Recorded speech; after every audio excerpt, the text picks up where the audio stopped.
Good morning, Andy Lockwood from Lockwood College Consulting with another exciting edition of College Coffee Talk. This is part of my ongoing experiment to sort through the 200 or so questions. Oops, just dropped something that I got over the last, really, about 2 years from people who registered for webinars and for my live workshops and our other show that Pearl and I do, College Talk Tuesday. So I am answering a question that came in back in February of 2016, so a year ago. And that question came from Julie. And the question, my question to her is, what is your burning question about college financial aid and scholarships?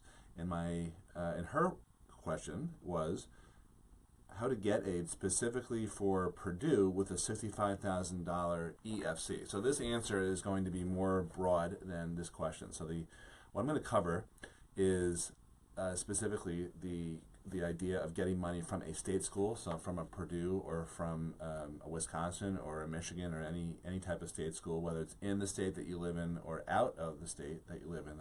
I'm calling them both state colleges or state universities. And I'm going to talk a little bit about that whole EFC thing that she asked me. But if you have any comments about what I'm talking about, if you have any questions that you want to see answered here on College Coffee Talk, please feel free to drop them into the comment section here. And of course, please share. Please like, comment, and share to your little finger's content. So let's talk about state schools versus private schools.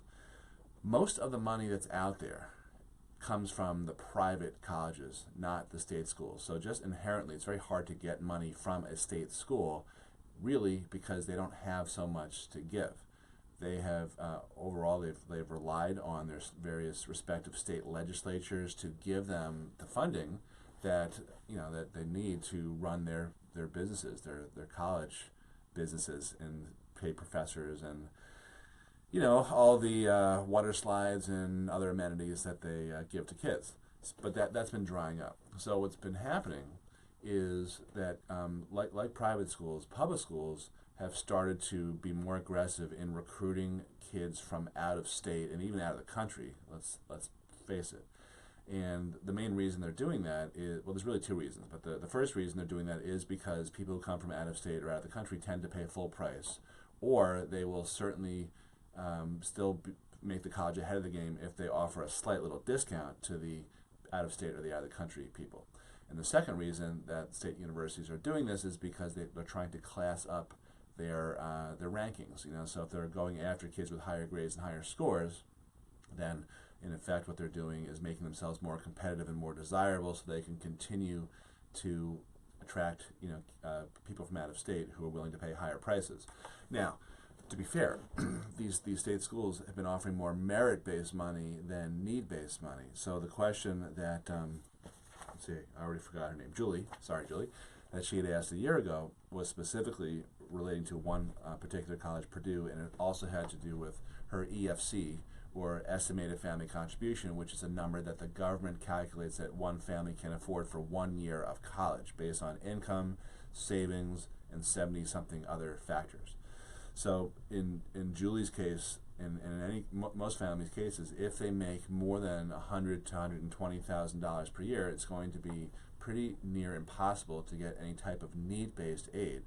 So the whole thing about EFC doesn't really matter for the most part for middle class or what I call forgotten middle class families. They really need to be pursuing merit-based aid, and that's not really bad news because there's actually more merit-based money out there in the system than there is need-based. So if you're smart and strategic about where to apply, then you will be able to absolutely get the funding that's going to help. Now, just one more comment here. I just recently, as in 3 days ago, I guess, heard from a client of mine here in Long Island whose dream college was University of Florida down in Tallahassee, and Gainesville. Sorry, FSU is Tallahassee.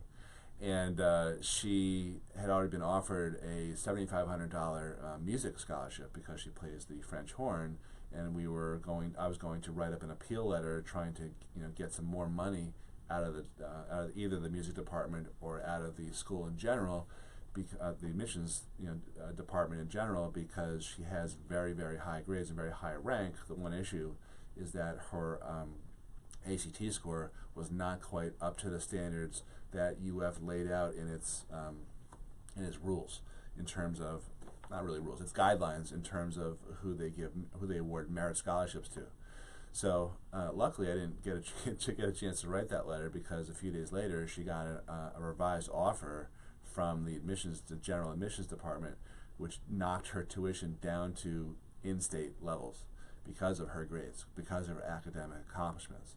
So I've seen UF do that before. I was going to be asking for that in this letter, although I didn't feel 100% completely confident about it because of her ACT scores. But because she's such a great kid, she's overcome obstacles, and her grades were super high, and her rank was super high, and she's musically talented, she was able to really clean up. Her name is Emma, and she's a great kid. I'm very happy for her, and her dad's a real nut job. But in case he's watching this, Bobby, I'm speaking the truth here. So, so it can work that way. So there's a trend of state schools offering discounts to out-of-state students. So UF has been doing that pretty consistently over the last several years. I'm not sure if that trend is increasing. I don't think it is. But schools like University of Alabama, you may have noticed, are being very, very generous with giving money to out-of-state kids. And I think as of 2 years ago, at this point, they've offered more. They now have more out-of-state kids than in-state kids, which is kind of unusual for state schools. They usually have many, many more students from in-state, but not Alabama. Why? They need all sorts of money to continue to pay for Nick Saban's, the football coach's salary, and all of his staff and all that. But they're really making a move, I think, to improve their standing, their ranking, and their overall standing in the college community. CU Boulder is another school that offers a fair amount of money to out-of-state kids. University of Vermont is another state school that I've noticed has been giving a lot of money to out-of-state kids.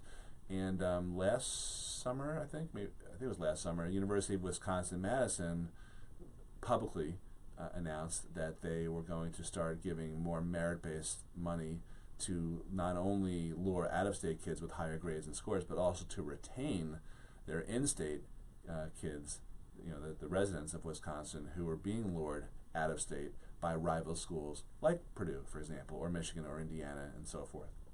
So I hope that was valuable if you were considering looking at out-of-state schools and hoping to get some money from them. I hope this gives you a little bit more insight of how the whole process works. And I guess my parting comment here is don't overrule or overlook, I should say, private colleges, because even though their sticker prices are generally a lot higher than state schools, private colleges tend to net, to give you a more of a discount, so your net price is usually a little bit better than at a state school overall as a general rule. If you want some more information, more of a deep dive on how this whole process works, we run webinars very frequently. I put the site right here in this post. I think it's Financial Aid Webcast.com. Go there, sign up, and you'll get a much more detailed explanation of how this whole thing works. In-state, out-of-state, you name it. Thanks a lot for watching. Please pass this along to any parent who could use this information. Please like, comment, and share. Thanks. Bye-bye.